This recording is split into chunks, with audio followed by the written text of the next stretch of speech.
পঞ্চায়ত নিৰ্বাচনক লৈ তৎপৰতা শাসকীয় দলৰ বিজেপি চৰকাৰ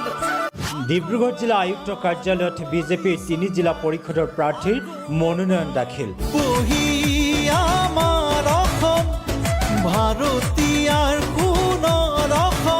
মনোনয়ন দাখিল বকুল ডিব্ৰুগড় পূব আৰু ডিব্ৰুগড় পশ্চিম জিলা পৰিষদৰ বিজেপি প্ৰাৰ্থীৰ বিজেপি প্ৰাৰ্থীক সংগ দিলে মন্ত্ৰী প্ৰশান্ত ফুকনে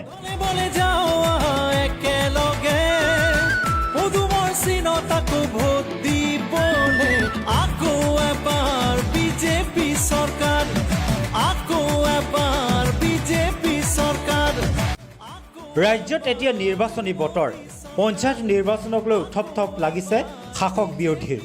2 মেত অনুষ্ঠিত হ'বলগীয়া প্ৰথম পৰ্যায়ৰ পঞ্চায়ত নিৰ্বাচনৰ বাবে ডিব্ৰুগড়ত মনোনয়ন দাখিল বিজেপিৰ জিলা পৰিষদৰ 3 প্ৰাৰ্থীৰ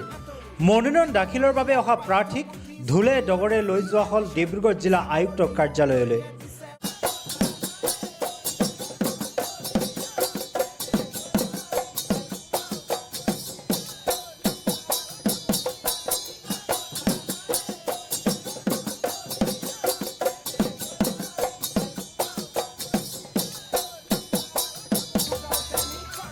মনোনয়ন দাখিলৰ সময়ত দেখা গ'ল বিহু নাচ ঝুমুৰ নৃত্য এই উৎসৱমুখৰ পৰিৱেশৰ সৃষ্টি হয় ডিব্ৰুগড় জিলা আয়ুক্ত কাৰ্যালয়ৰ চৌহদত ডিব্ৰুগড় জিলাখনৰ 22টা পৰিষদৰ ভিতৰত বিজেপি 3 গৰাকী প্ৰাৰ্থীয়ে আজি দাখিল কৰিলে মনোনয়ন পত্ৰ ডিব্ৰুগড় পশ্চিম জিলা পৰিষদৰ বিজেপি প্ৰাৰ্থী পুষ্পাঞ্জলি সোণোৱালে মনোনয়ন দিবলৈ আহি ক'লে নিশ্চিত বিজয়ৰ কথা বিজেপি নেতৃত্বাধীন চৰকাৰৰ কাৰ্যকালত ত্বৰান্বিত হৈছে বিকাশৰ ধাৰা উন্নয়নত বিশ্বাসী ৰাইজে পঞ্চায়ত নিৰ্বাচনতো বিজেপিক আকোৱালি ল'ব বুলি আত্মবিশ্বাসী বিজেপিৰ জিলা পৰিষদৰ প্ৰাৰ্থীগৰাকী ভাৰতীয় জনতা পাৰ্টীৰ চৰকাৰখনে এতিয়া উন্নয়ন যে কৰিছে ৰাইজে সেইটো বুজি পাইছে আৰু প্ৰতিটো দিশত এতিয়া আমাৰ যি উন্নয়নৰ ধাৰা সেই উন্নয়নৰ ধাৰাত ৰাইজে সন্তুষ্ট প্ৰকাশ কৰিছে আৰু তাৰ উপৰিও আমি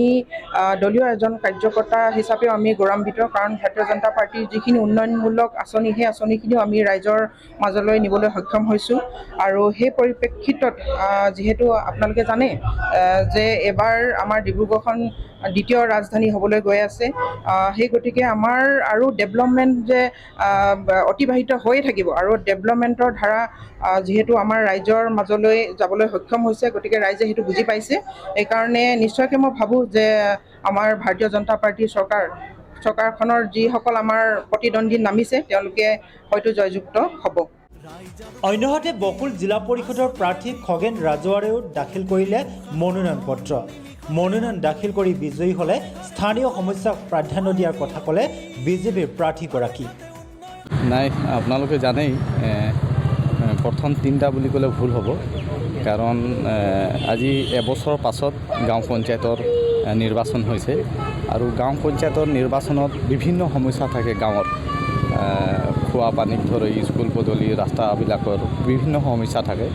আৰু সেইটো স্থানীয় চৰকাৰ হিচাপে এবাৰ পঞ্চায়তৰ জিলা পৰিষদ হিচাপে মই নিশ্চয় সেই সমস্যাবিলাকক আগন্তুক দিনত সমাধান কৰিম আৰু বকুল জিলা পৰিষদত যদি আপুনি চাই বকুল জিলা পৰিষদৰ সমস্যা যদি আপুনি চাই যথেষ্ট আছে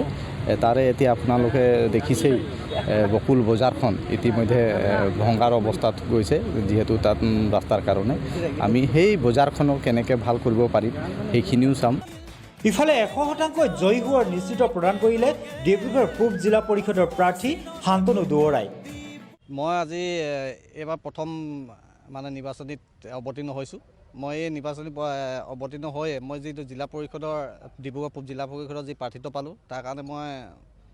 সকলোকে শক্তিমন্ত্ৰী মহোদয় তাৰপিছত তাৰপৰা কেন্দ্ৰীয় মন্ত্ৰী সৰ্বানন্দ সোণোৱাল ডাঙৰীয়া আৰু মুখ্যমন্ত্ৰী হিমন্ত বিশ্ব ডাঙৰীয়ালৈ মই অশেষ ধন্যবাদ জ্ঞাপন কৰিছোঁ লগতে এই আজি যি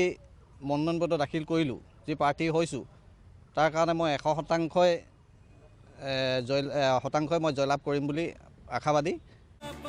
বিজেপি জিলা পৰিষদৰ প্ৰাৰ্থীসকলক মনোনয়ন দাখিল পৰ্বত সংগ প্ৰদান কৰি মন্ত্ৰী প্ৰশান্ত ফুকনে 22টা পৰিষদেই বিজেপিৰ দখলত থাকিব বুলি দাবী কৰে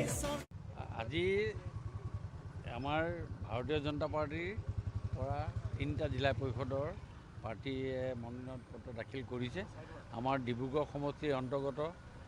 পূব আৰু পশ্চিমত অলৰেডি নমিনেশ্যন দিয়া হ'ল আৰু আমি ভাবোঁ যে আগন্তুক দিনত এই জিলা পৰিষদৰ পৰাই আমাৰ 2জন প্ৰাৰ্থীয়ে মনোনীত হ'ব ৰাইজৰ আশীৰ্বাদত। আৰু বৰ্তমান আমাৰ চৰকাৰখনৰ যিখিনি কাম, যি ধৰণে আমাৰ উন্নয়নমূলক কামত আমাৰ কাম আগবঢ়াই লৈ গৈছে, সেইখিনিৰ ওপৰত প্ৰতিষ্ঠিত হৈয়ে আমি আগন্তুক দিনত আমি ভাবিছোঁ যে ভাৰতীয় জনতা পাৰ্টীৰ সপক্ষে ৰাইজে ভোটদান কৰিব। বিৰোধী শূন্য হৈ যাব নেকি এবাৰ?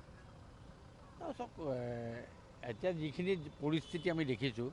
সেই পৰিস্থিতিটো আমাৰ এডভান্টেজ প্ৰায় 90% আমাৰ এডভান্টেজ আছে। ডিব্ৰুগড় জিলাতো আমাৰ যোৱাবাৰৰ মেজৰিটি আছিলে। আমাৰতো এটা মনত আছে যে আমি ভাবিছোঁ যে আমি 22টা ছিটৰ ভিতৰত আমি 22টা ছিটেই আমি পাব লাগে, যদি একো হিন্দেই নহয়। কিন্তু আমাৰ গোটেই পৰিস্থিতি চাই আমি 22টা ছিটেই পাব লাগে। উল্লেখযোগ্য যে শুক্ৰবাৰে অন্ত পৰিব পঞ্চায়ত নিৰ্বাচনৰ মনোনয়ন দাখিল পৰ্ব। এতিয়াও 80% জিলা পৰিষদৰ প্ৰাৰ্থীয়ে মনোনয়ন দাখিল কৰা হোৱা নাই।